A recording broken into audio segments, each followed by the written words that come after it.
Hey, thanks for checking out my game Year in the Trees. This is a survival action RPG where the player wakes up on this beach with no memory of who they are or how they got here. And as they explore the surrounding area, they'll come across an abandoned cabin, which for the purposes of this demo looks something like this. So bear with me, there's a lot of placeholder here. I'll be using these debug commands to jump around a lot. And in the finished version of the game, you'll actually be upgrading this cabin over time to unlock more perks, storage, and crafting stations. Besides upgrading your cabin, your goal is to explore the strange forest, collecting items, battling creatures, and meeting characters along the way. As you grow stronger, you'll be able to explore further into more dangerous areas, and discover secrets that help you learn more about the mystery of the forest, how you got here, and how you might get out. Eventually, you'll be able to use what you've learned to trigger special boss fights and advance the story. But for now, let's return to the area outside of your cabin and see what we can find there.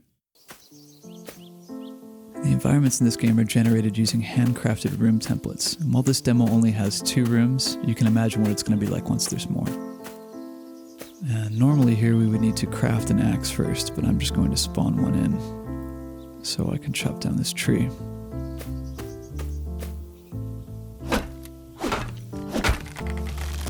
Oh, and you'll see that as I've chopped, I gained this buff that increased my attack speed.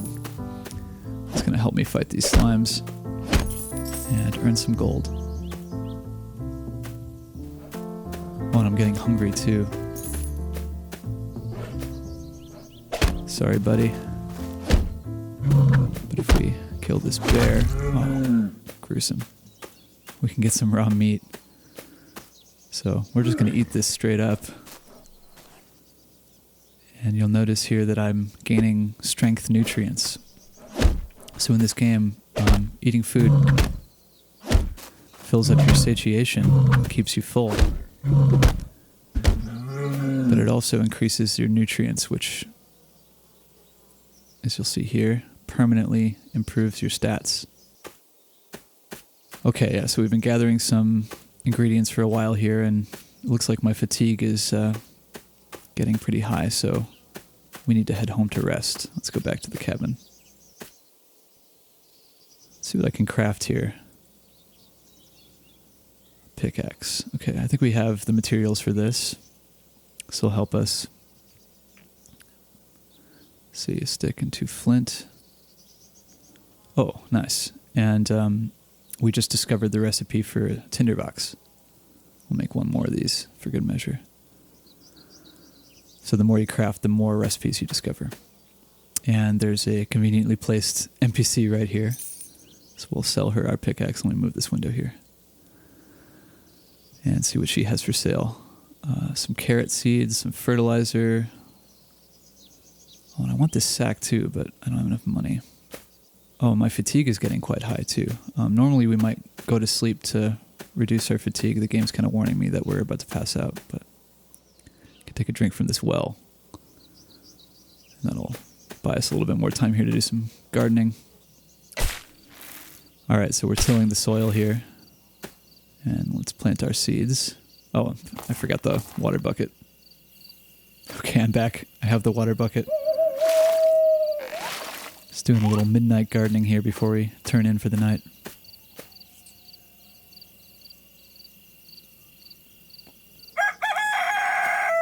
Oh, we're quite hungry here. Let's have some breakfast. Let's see, what have we found? Some herbs. A single herb for breakfast. That won't do. Just stash some of these crafting materials that we don't need to carry around real quick. Okay. Watering our crops here. And since we're still hungry, let's use this fertilizer. So we'll eat the potato too. Yeah, there it is.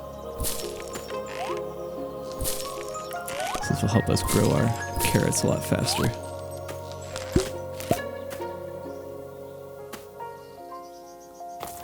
And let's water this guy before we head out.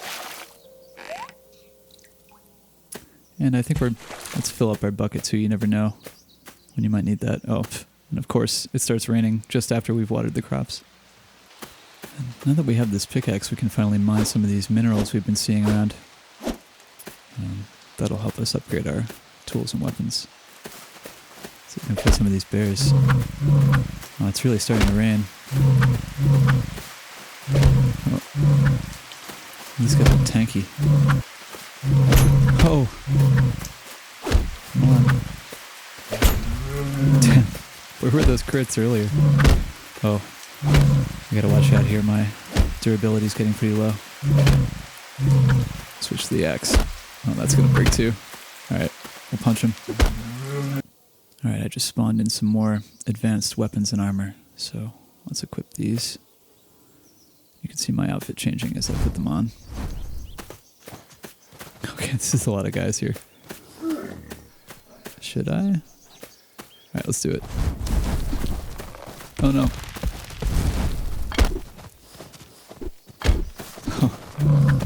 Bugs are like attacking the druid. Oh, they got the bear too. Okay, we can let them fight amongst themselves. And I'll fight the winner. Nice. I got a parry off there too. Oh, look at this poor deer. Got trapped in the tree. And if only I had crafted this skinning knife earlier. Let's just spawn one in. Because we don't want to let any of this go to waste. So we can get some extra meat and hide here. Okay. And we can use these hide scraps to craft rawhide, which will help us make leather armor. Oh, I'm gonna skin this guy alive. Oh yeah, remember earlier I filled up the water bucket? I knew we might run across some of these fire slimes here. These guys do a lot of fire damage. Yeah, okay. But it's super effective. And there's one more wood. Okay. Oh, and we learned how to make the axe, finally. I'm just gonna spawn in the tinderbox here. And now we can get this fire started. If I light it. Oh, now we can hang out with the training dummy. It's my only friend. Oh, got a lot of raw meat here. Steak. I'm chowing down. Oh, what? Oh, I'm full. After only 3 steaks? If you're OCD like me, you probably appreciate being able to organize your inventory with these bags. This will be kind of like our lunchbox. Ah. God, I hate them. Oh, this dude's almost back to full health. Disgusting. Kind of wish I had never made those mosquitoes. And now we get the treasure.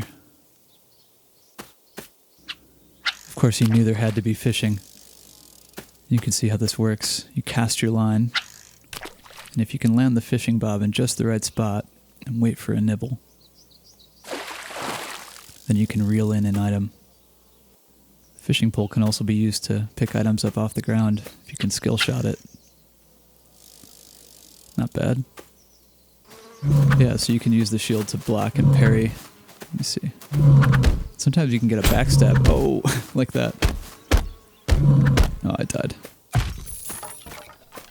It's really fun to just smash these crates.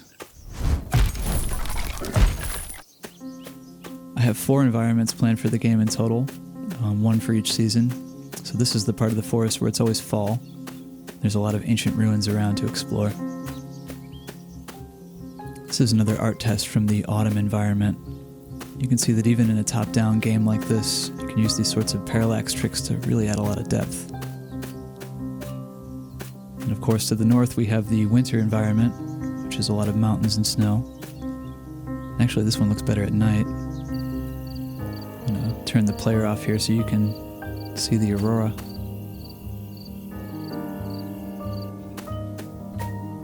Yeah, this is kind of more what the typical winter room is going to look like.